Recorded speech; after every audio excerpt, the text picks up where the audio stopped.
Okay, repeat. Hi, everybody.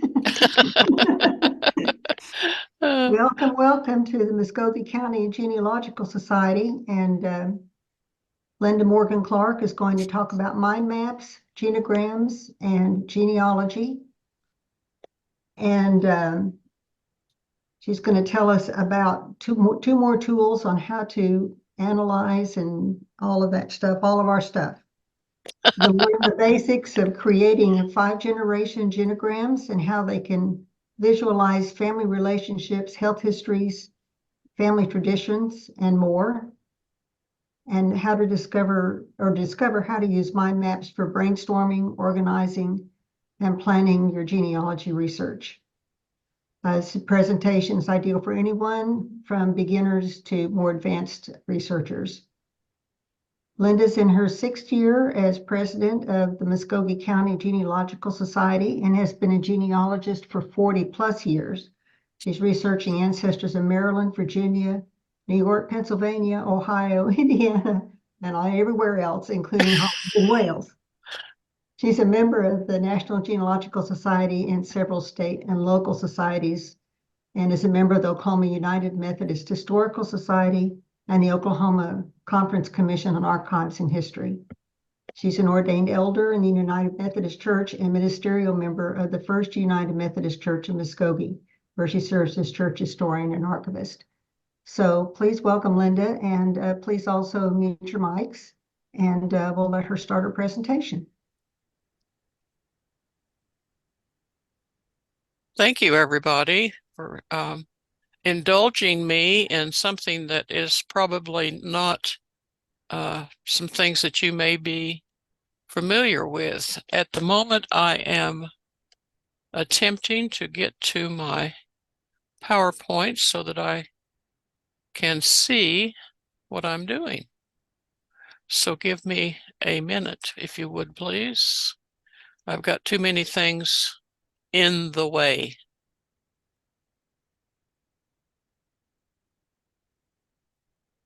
I'm going to stop my share and then I'll be back with you in just a minute here.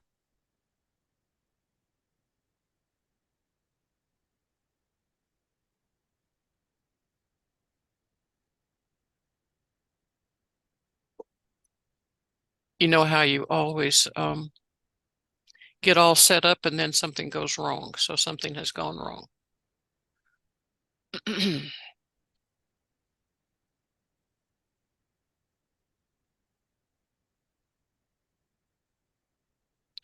All right.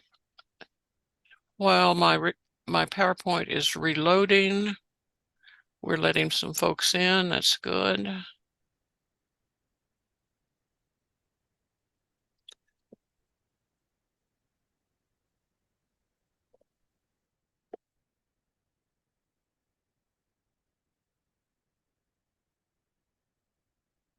Now I'm where I want to be. Thank you very much for your patience on that one. All right.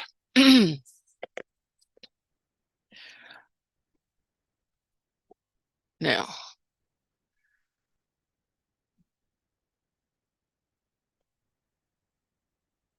we're still letting people in. Very good.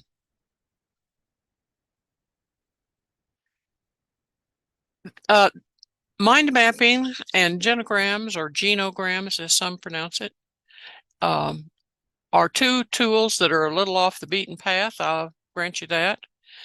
However, like AI, they were developed for other than genealogical purposes. I have not, and I will not go into all of the history of these two tools. You can read that in the literature quite easily, because I have to put two tools together in an hour, so I didn't want to get into all of the history on both of them. Originally, mind mapping has been developed for businesses primarily. It's been used for a lot of different things through the years, but just recently there's been some emphasis on using it for genealogy. And genograms have been around for a while as well in family therapy. That's where I first learned about them in my ministerial studies. But they too are adaptable to genealogy purposes. So let's begin. In this presentation, I intend to introduce you first to mind mapping for your genealogy research. I'll use an interactive exercise later to demonstrate in real time how to make a mind map. So if you have not yet downloaded the death certificate that was mailed out via email, or you registered today and did not get that, the link to it is in the chat if you want to open that and have it available. Elizabeth Schoen Mills calls what I'm going to do tonight record-based mind mapping analysis. So that's one way to look at it, at a nice long definition, that's to be sure. So there are other uses that you'll find in the resource list. Sue will be posting those as well. Each of the topics has its own resource list, as well as some other parts for handouts. So you can choose either of the topics that you want to download, or you can download the whole folder that's in our Google Drive. Mind mapping is used for family storytelling, an aid to reminiscence work, organizing your research. Drew Smith likes it for that. Breaking down brick walls, brainstorming, and developing research plans. Thomas McKenty likes mind mapping for that. So let's begin with a definition. It is a visual tool that helps to organize the information. Notice there's a key word, visual. A mind map is a visual tool, and it's very important to remember that word. This opening slide that you saw had a hand-drawn map. Here's one that's using mind mapping software. They both visually organize genealogy information. Now we're familiar with this graphic here. This comes from my own genealogy software, Roots Magic. This is how our pedigree charts look on our genealogy software if you use a genealogy software. However, this is not a mind map. It doesn't show any outside the box thinking. It's all very linear. They're little boxes with a little bit of information in them, all neat and tidy and organized looking.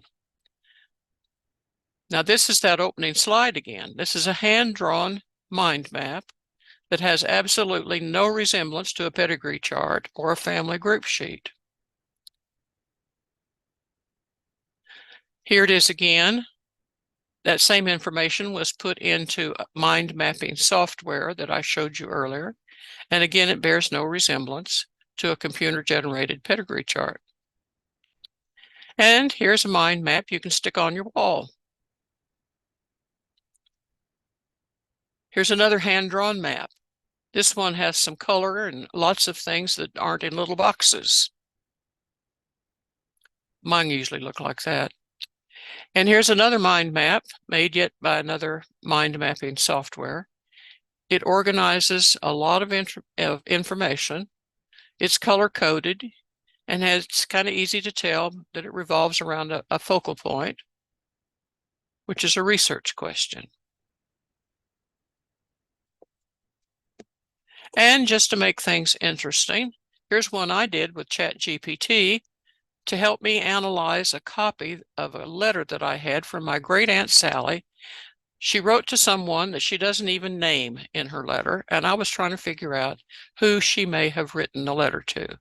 This cluster right down in here of the AI-generated mind map gave me the clue of what family I should be looking in for the possible recipient of her letter. So why use a mind map? Because it can show relationships among pieces of the whole picture. In genealogy, it can visualize family connections and history.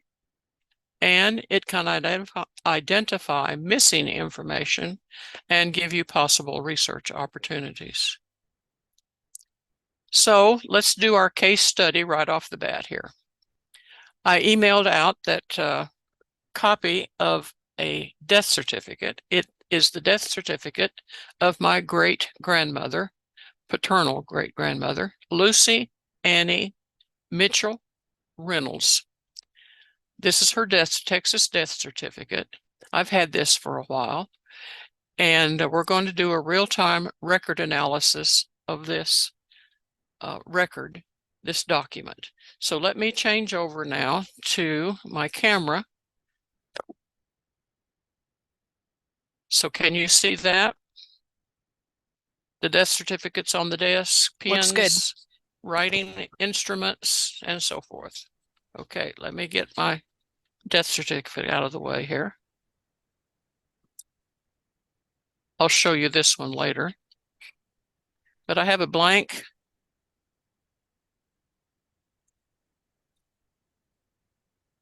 legal pad here. And it's a little easier to see on the camera using the legal pad than it is my Rocketbook, which I had hoped to be able to use instead of a piece of paper. But anyway, here we go. Get my fine point marker. Okay.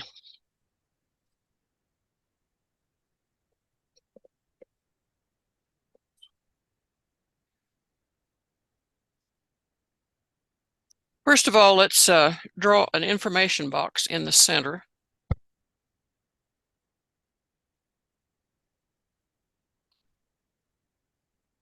And this is going to be the document. It's a death certificate.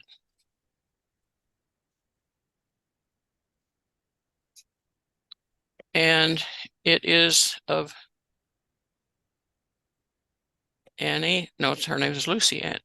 Lucy Annie? Yeah, Lucy Annie.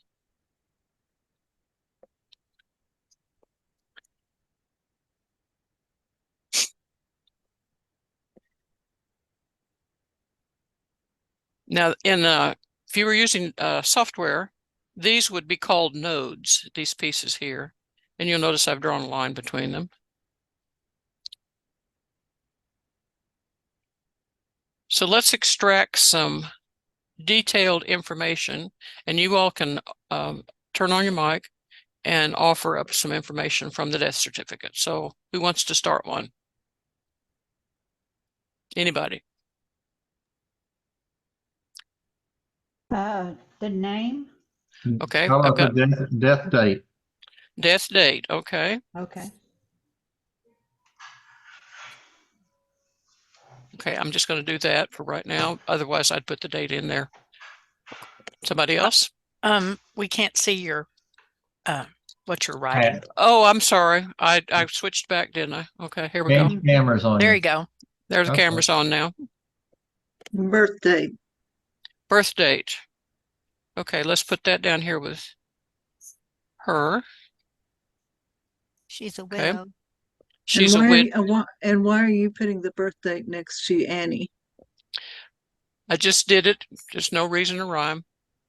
Okay. And what did you say, Karen? She's a widow. She's a widow. How about Farmer's Branch? Farmer's Branch. Is that a location? Yeah, I think that's where she died. Okay.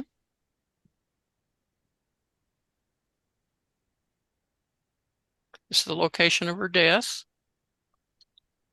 She's born in England. Aha. Well, let's put that here with her birth date.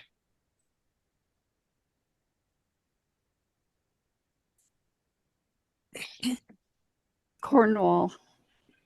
Cornwall England. specifically. Okay.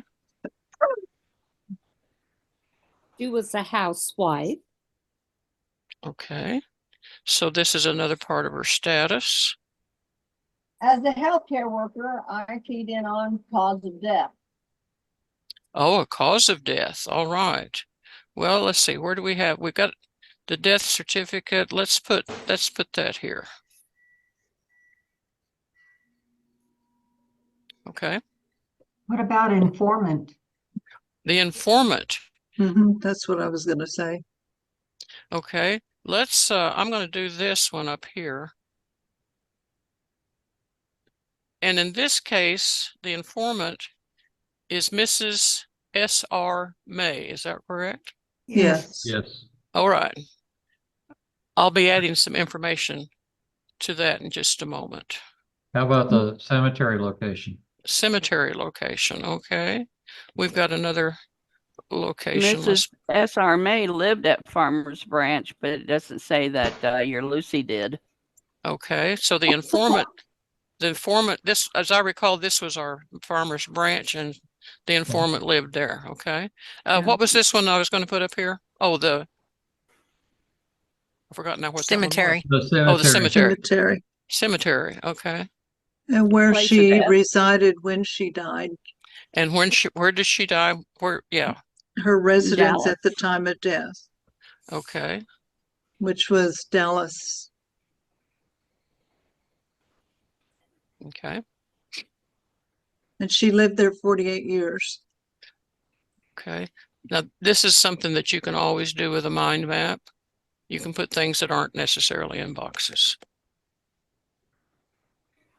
What about her age? Okay. Her age. Let's put it here with. In this case, she was what, 96? Is that right? Yeah. 96. 96. Okay. No, 96, 4 months and 27 days. Yeah. Okay. Her father was born in England, Okay. Mhm. So let's put her and father they down don't here. know where the mother was. Okay. And her mother, I happen to know, Unknown. was born in England. So, although Okay. the death certificate does not show that. Well, no, it doesn't. It says unknown. Mm-hmm. But that's unknown to the informant, correct? Right. Right. So it's the informant that doesn't know. Okay, and it gives the father's last name, the surname, and the mother's maiden name. So this would help with identifying her. So we have a surname. Yes. Y'all are good. We also have 2 dates associated with the filing of this document, September 9th and 48 and August 11th and 48. Okay. One September. is a stamp that says received, and the other is the signature of the local registrar. Okay. And what was the second date? The second date was August 11th, 1948, and that's the signature of the local registrar. So Okay. that's when this was registered. Don't have to put everything in a box. We lost your writing again. Lost my writing again. I clicked on my PowerPoint and lost the writing. Apologize for that. Okay. Thank you for pointing that out.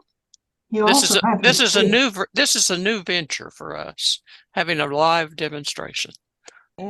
You're doing great. I wanted to see how this works, so that's good. All It do- right. Now, oh, somebody got one more? It Yeah. does have a burial date. Okay, so we Yeah. might want to put that with the cemetery. Mm-hmm. That was August 13th, Yeah. 1946, 48. All right. Another is how long she had been living at her current address. Okay, was that this 48 years that we put up Yeah. there? Yeah, Okay. that's it. Okay. Oh, okay, I didn't see that, sorry. Yeah, She was a white female. she was white, female. Okay. Is there anything that you notice that they had no information about? You know, the birthplace of the mother. Okay, there's one other Husband's piece. name. What about the husband? Well, she's a widow, but we might Yeah. want to find out who her husband was. So we Yeah, might not have put lot- that. It's not on it's not on the death certificate, but Yeah, that a might lot be of significant. times, yeah, a lot of times they don't list that. So what I'm If doing they're now, deceased, right, right. So what I'm doing now is said- I'm adding information that I know that I may want to check out. So who is her husband? Did we put the cause of death on there? you have to. Unknown Reynolds. Yeah, you have to assume it was Reynolds. The husband's name was Reynolds. Unknown. Yeah, because her main name was. Okay. I don't think you added the funeral home. It's Roten Okay. Funeral Home, Okay. and it's in Let's Carrollton, Texas. let's do the burial cemetery funeral home. There is one piece though that the line says no. What is that?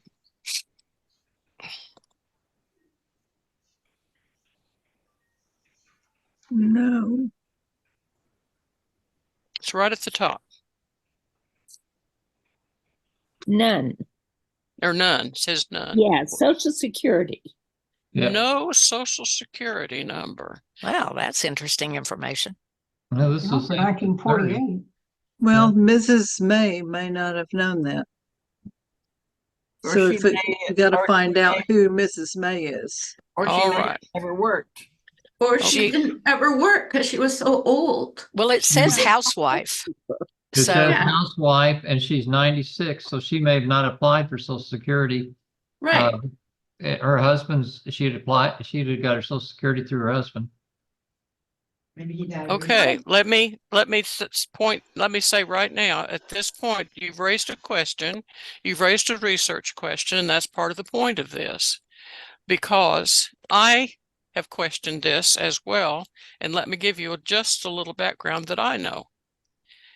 She and her husband immigrated from Wales on their honeymoon, no less, in 1881. They went to Mexico, where he had a job in the mines, silver mine, and they lived there somewhere between 18 months and 2 years. This family story is that she could no longer stand living in Mexico and demanded to go to the United States. So they get into what she personally calls in her biography a hack, H-A-C-K, to come. She wanted to go to Austin, Texas. So they went to Austin, and from there they went to Weatherford, Texas. They ended up in Dallas.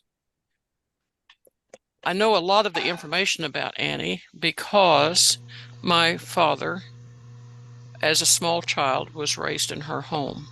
After his mother's divorce, his mother went home to live with her parents. And so at the age of about 5 to about the age of 10, he personally knew Annie, as she was called, or Lucy. My mother always called her Lucy. And so Mr. Reynolds, my great-grandfather, whose name happens to be George Richard Reynolds, did work. Would she have qualified for his Social Security? Well, she's lived there in that county for 48 years. I mean, 40, let's see. Yeah, since 1900. Mhm. So she'd had to apply for Social Security at some point. The What family, was the Social Security for? Only if he became a member of the United States. He had to apply for citizenship. We need more information about We him. don't know if she ever had citizenship. okay, Immigration papers. here's the deal. I have an aunt who also knew Lucy that told me when I attended a funeral in Texas several years ago, because I specifically asked her about this because I had not seen or been able to find any immigration record on them other than that manifest that is my background when you get back to my own picture. And she told me that they refused to become citizens of the United States. Wow. Ah, Now, you've raised a good point about the his Social Security status. Well, actually, her Social Security status would have depended on his Social Security status. And if he refused to become an naturalized or apply for citizenship, that would have been part of the answer, I would believe. But you have identified a research question for me by analyzing this document, have you not? well, how about taxes? Or Yeah. taxes? Yeah, I don't think he can have a job in the United States and not have Social Security number. And that's because of the tax issue, because he has to pay income taxes, Yeah. whether he's a citizen or not. So So the I- employer would have collected Yes, tax yeah. They were self-employed. if the employer was legal. They were self-employed for many years as what they called themselves truck farmers. Ah, And that could have got around it. Yeah, they paid. Although in his later life, he did work for the Dallas newspaper and Um, retired from the Dallas newspaper. You Then you also get- have to consider the laws and the from the 1948 of Social Security laws compared to the ones today. They've Mhm. changed a lot. Mhm. Yeah. Well, So okay. part of my point for tonight was not only to demonstrate a mind map that points out all the details I need to put in my database, right? mhm. And verify, but this research question right here. What is their status? In 1940 census, she lists herself as naturalized. oh, I think I would, on that mind map, I would use a different colored marker to mark Yeah. those questions. Yeah, you would. The problem of being trying to get it to show up on the camera tonight. So, all right, y'all have done a good job, and I hope that you have been introduced to the value, particularly of analyzing a particular document. Now, Thomas McKenty, he likes to put the person right here and develop his research questions based on just the person. So Lucy would have been up here and then developed research questions from just her. And I'll show you her on another mind map in just a moment. Well, this So- is a good cause for crowdsourcing. Yeah. So now let me get back to what we did. We extracted the key details. We placed the details on those nodes. We expanded information on relatives. And by the way, the informant happens to be her daughter. And from family stories, I happen to know that Lucy lived with her daughter for many, many, many, many, many years. She was the only child. There were 3 girls. My grandmother was one of the girls. She was the only girl that Lucy could stand to live with or could stand for Lucy to live with. That's the family story. So this mind map also has developed family stories, has it not? I've drawn connections between the document and various pieces to show the broader family story. Might help me write more information about Lucy. Would you think so? Yes. And I could come up with some to-dos out of this. Probably many to-dos. And then update my database. So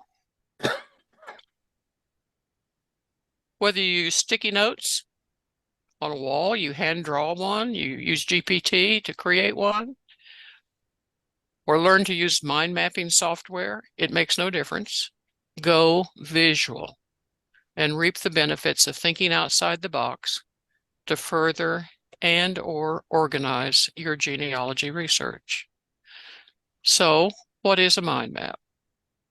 Now that we've done one, let's look to see if we agree with our definition. It's certainly a visual tool, and it creates a different way to organize the information of looking at Lucy's death certificate. and it has the potential, I think you'll agree, with identifying a research question, possibly zeroing in on why didn't she have a social security number and what was her immigration status. What Now, year did her husband die? 19 I've Actually, forgotten. my question is, did he die before or after Social Security was implemented? Yeah. Yeah, I would have to go back and look. I didn't think of that question. So I'm gonna put that on my mind map, okay? Hold on just a second. When did he die? Okay, I've got it on my mind map. Good question. Thank you, Libby. Now, let's transition from our mind map to our second part, because I wanted only to devote 30 minutes to this, and we did a good job. So let's go now to Genograms, which is a family history tool. Doesn't look anything like a pedigree chart, and that's because it is, again, a visual representation, this time, of a family story.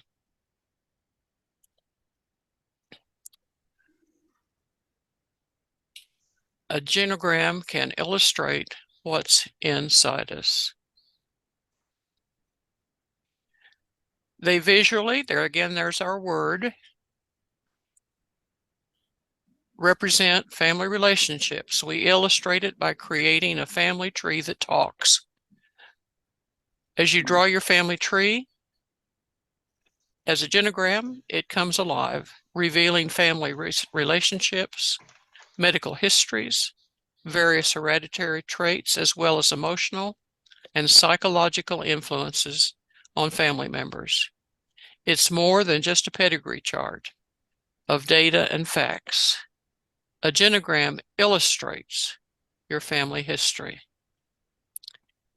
As a genealogy tool, a genogram can reveal areas for more research and discovery in your family story. So it's kind of like taking a trip down memory lane using visual clues. Now, there's no right or wrong way to draw a genogram, but there are some basic components. Learning these basics is made easier if you have some simple charts handy, and they are in one of the handouts.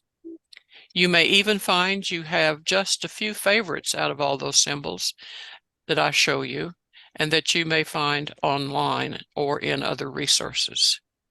First of all, there are some basic symbols used to depict gender identity. Recent modifications of the basic square circle symbols, the square symbol being for males, circle symbols for females, that have recent modifications of these basic symbols have added various visual clues that depict an individual's self-identifying gender identity and or sexual preferences. And the next slide is going to illustrate how even more identifying information can be added to a gender symbol. These are the basic gender symbols. There is additional information, for instance, inside this box for a male, but his age of death, and female, same way. This one has a birth and age. There's a birth date above it, is age inside it. Here is symbol for bisexual. Here is some interesting, I had not seen these before I saw this chart, some people who've lived in more than two cultures. This would be the male, this would be the female. So some interesting ways of depicting these genders. Even stillbirths.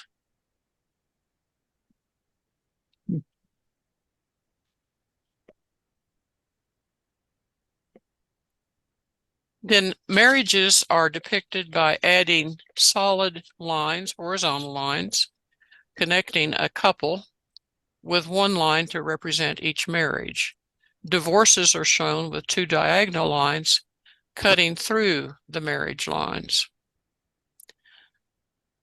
Siblings can be connected by a horizontal line extending vertically. If you do add siblings, it'll take a whole lot bigger piece of paper to write on. So you might need to keep that in mind.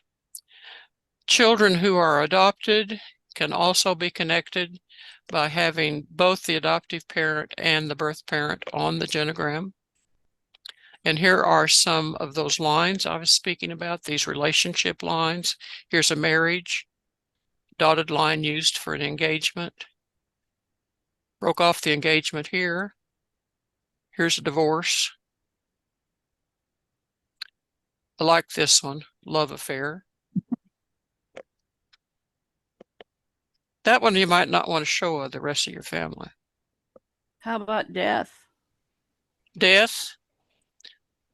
The previous symbols with the X through the square or circle would indicate death. Oh, okay.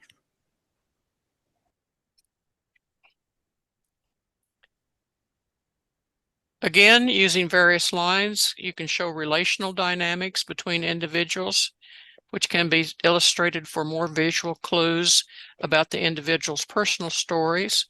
This is a chart for that. So if you're connecting maybe siblings or even parental actions, for instance, I was looking at this one, close friends, distant, hostile. Perhaps you have a family member that just checked out of the family. Here would be the cutoff or estranged, so forth. So these are some of the basic symbols for some of those emotional relationships in a family where you're connecting the male and the female, or male to male or female to female, depending on where the connection is. Now, color coding can be significantly important, particularly if you want to illustrate medical or mental health conditions. Personality traits that you know about, they're inherited physical patterns like red hair or big ears or long chins or tall, fat, short, freckles, big feet, long noses. We have long chins in my family. Now, a 3-generation genogram will get you started if you're just beginning or experimenting. The customary limit is a 5-generation genogram. You can always start with a single ancestor, for instance, and go back in clusters of 3 to 5 generations to learn even more of your story. So you don't have to start just with one individual and do that 3 generations or 5 generations, but pick out somebody farther up the tree, an ancestor, and select them and do the genogram for them. Here's some of the color coding that's possible for medical conditions. Notice they're added to the gender symbols.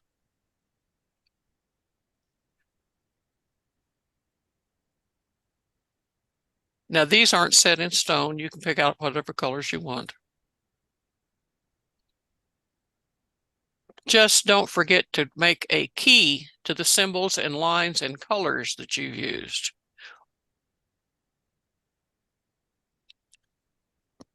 So here's that visual word again. Genograms are meant to make your family tree come alive through visual clues. Your genogram can reveal in a single chart a lot more of your family story than your pedigree chart or your family group sheet, or the facts that you enter into your genealogy software. Genograms offer a unique insight into family relationships, hereditary patterns, and psychological influences, making them a powerful tool for uncovering hidden stories. Genograms can play a role in your genealogy research. Consider delving into your family history using genograms to understand intergenerational dynamics, behaviors, and yes, even health risks. Notice I've used here the plural, make genograms. Sometimes making more than one genogram is helpful. Maybe you just want to make one that illustrates family connections, or you might want to make one using color coding to illustrate just medical history or hereditary traits. Maybe you want to make another that visualizes something from the list on the next slide. But before I go to that slide, I just want to say the possibilities are endless. For instance, in my family, I have a brother that had several children by several wives, and many of those children do not know their birth father. However, through their own DNA research, they have found me and have contacted me for family medical history. And because I know that medical history going back several generations, I'm able to share that with them. We all share a medical condition called heart disease. And I can tell you where it comes from because I have made the family connections and have been able to help those nieces and nephews who have reached out to me. So here's some things you might want to put into your family story through a genogram. Do you have occupations that are similar down through the generations? I have men in my mother's side of the family that have worked on some sort of a vehicle in almost every generation. Clear down to my baby brother who runs his own business selling, I guess you call them car lifts, the things that raise your car when you take them into the garage. Diseases, same name patterns, deaths, orphans, widows, traditions in the family that have been passed down, things that people have observed through the family. Maybe special events that everyone has gone to or several people have gone to or participated in. Various characteristics in the family. Those conflicts can be illustrated through visual genograms. Maybe military service, maybe you want to. I know that in our software, we can color code a lot of things, but we can't color code all of these things. Ask yourself why you would want to do a genogram, and then focus on the details that you find the most interesting or important. It doesn't have to be a serious reason. Just maybe a personal curiosity is quite enough to get you started. Just make your agenda simple. Use the KISS principle. Your genealogy software, if you decide to go that route, will come in handy in this first step where you're trying to gather information. But you may need to ask family members about health and other pieces of the family story, such as personality traits or relationship dynamics. You have to be sensitive when you get into some of these areas, though, if you're going to ask family relationships. There are software options available for your PC for drawing genograms, used for Mac, your iOS and your Android apps. If you lean in that direction technologically, in the resource list I've given you, the first are the top 10, but you may prefer to use a good old piece of paper and pencil. Make sure you use a pencil with an eraser, though, because you may have to change some things. Start big, maybe a newsprint pad. Use colored pens and markers. Don't forget to use your symbol cheat sheets. The paper and pencil method is probably the most helpful in initially organizing your genealogy layout, using those shapes and colors and lines to represent family members and their connections clearly and comprehensively before you try to do a computer-generated genogram. If you use a, I'm sorry, went too far there. If you do use a software tool to make your genogram,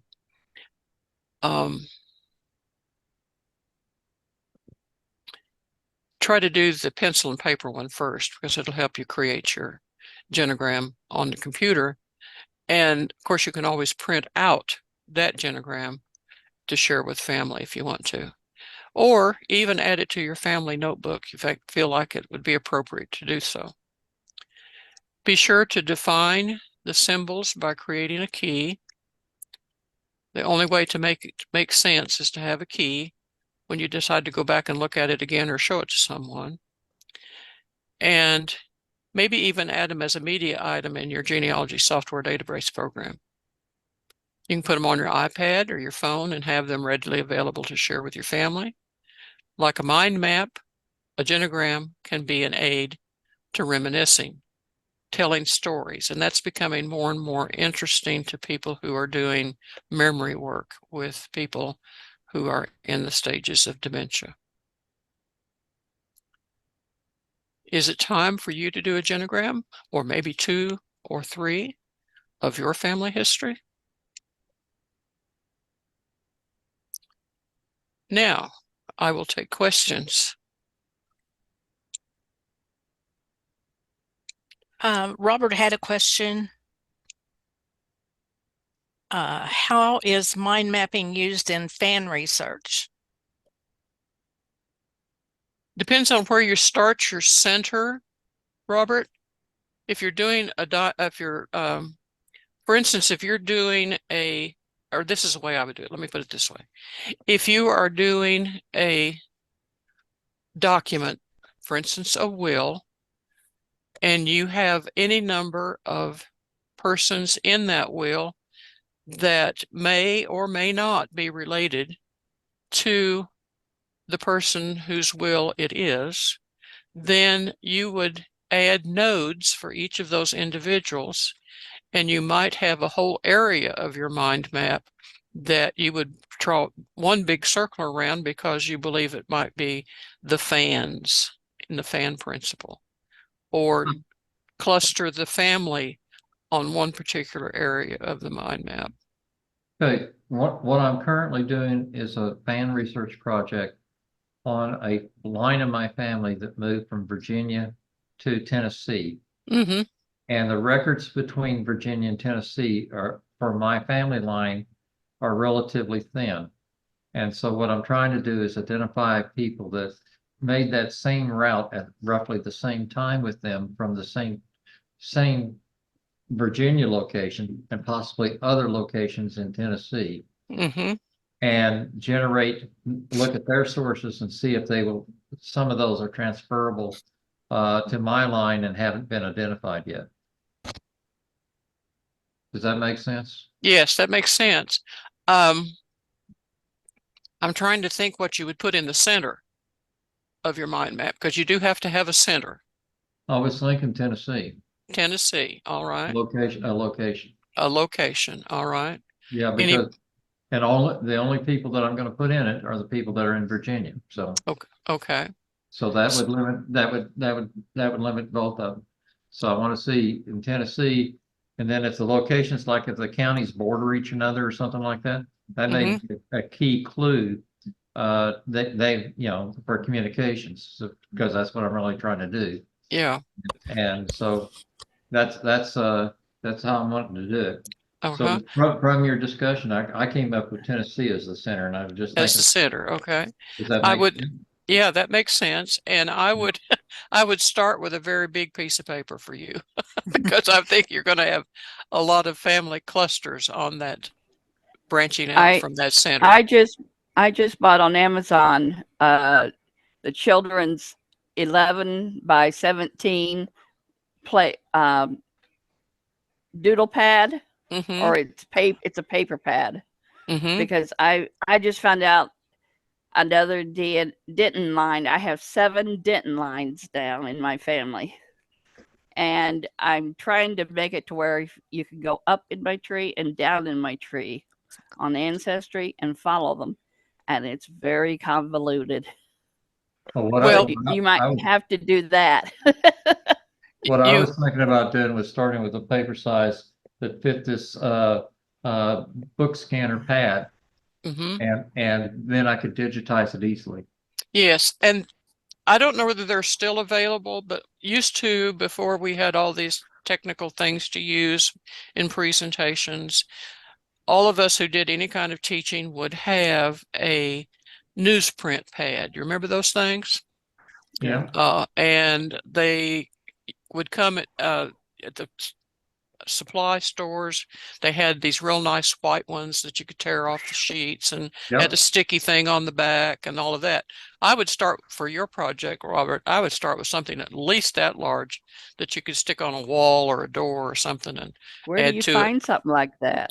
Well, That's they what used I to be was in the actually office looking supply. for. They Yeah. all used to be in the office supply They stores. used I to be don't know the pretty people. easy to find. They weren't that expensive. I Yeah. used many of them. Well, The I brand, was looking for Carolyn, them in the, Carolyn, hold on just a moment. The one that I still have sitting over here behind the door in my office was put out by Post-it Notes. Okay. So Mhm. there are brand names, but I bought that several years ago when we did a planning retreat. Okay, Carolyn. I was just going to say that the largest that I could find on Amazon was the one I purchased. Yeah, try something like um what would you call those things if you were looking for them on Amazon? They have them listed as newsprint pads. Newsprint pad, okay. But they also, down below there, they had like a roll of that brown wrapping paper, Oh, that you just could do tear that. off however big you need. That might be a thought too. I used to go down to the newspaper and ask them for their end rolls of newsprint too. Yeah, I used to carry around 2 rolls that fit in a wide format printer that were 4 feet wide and Yeah, thousands of feet long. So yeah. I You're don't think fortunate. I'm gonna have a problem finding paper. Yeah, Or you can buy butcher paper. butcher paper. Yeah, you could buy butcher paper. Yeah, Yeah, that's Well, what Buy the what's that the brown name on a of the roll at pad? Walmart. yeah. Linda said you can buy a white poster board at Dollar Tree. Yes, you can. Oh, Yeah, that yeah. would be a good idea. That's a good idea. That's good. It has some stability to it. What was the name of the pad again? newsprint pads. Okay, thank you. The biggest I get see on here is things- 18 by 24, and then the roll stuff. Yeah, craft stores have them too, and office supplies. Might check those. Or just even on Amazon, just check under office supplies or craft supplies. But back in the old days when we did perk charts and stuff like that, you used to be able to purchase little squares and circles that were transparent. You could type on them and put them and then stick them to the bigger charts. I had plastic chart that was like 16 feet long and 4 feet wide that I did my perk charts on. And I used these little things, but I went looking for it the other day and I couldn't find it anywhere. So Well, our discussion about the size of paper is interesting. Libby had another question though. Okay, I wanted to say though that you need big paper for either one of these, genograms or mind maps. However, if you're doing a genogram, be sure to not start too big. Just start with 3 generations, and because you're going to be experimenting with them for a while. Okay, Libby has a question. Did you want to ask it, Libby? She put it in the chat. Is it called a genogram when used for other than genealogy? Oh, yes. Genograms were born in family therapy, and that is actually their primary use is in family therapy. A therapist would draw the genogram, or sometimes the idea is introduced to the family structure and they write their own and bring it to the therapist to have analyzed about what's going on with their patient. Now, I would caution you, if you're doing a genogram for genealogy, not to stray off into family therapy or try to diagnose yourself or any other member of the family. That's not your job. So be careful, especially if you're sharing it with other family members, be sensitive to the fact that you're not the therapist. That most of the major resources are in the therapy field, family therapy field. Okay, any other questions? There are some comments that you might want to look at. Okay, let me show you. First of all, I promised you that I would show you another. Let me see, where's that screen? Hold on. Another mind map that I did. This one is of the, well, get my place in the wrong. Here we go. This is one I did on my Rocket book. This person in the center, Annie Rowe Pilkenhorn, I ran across not long ago as the possible mother for Lucy. So you see Lucy down here.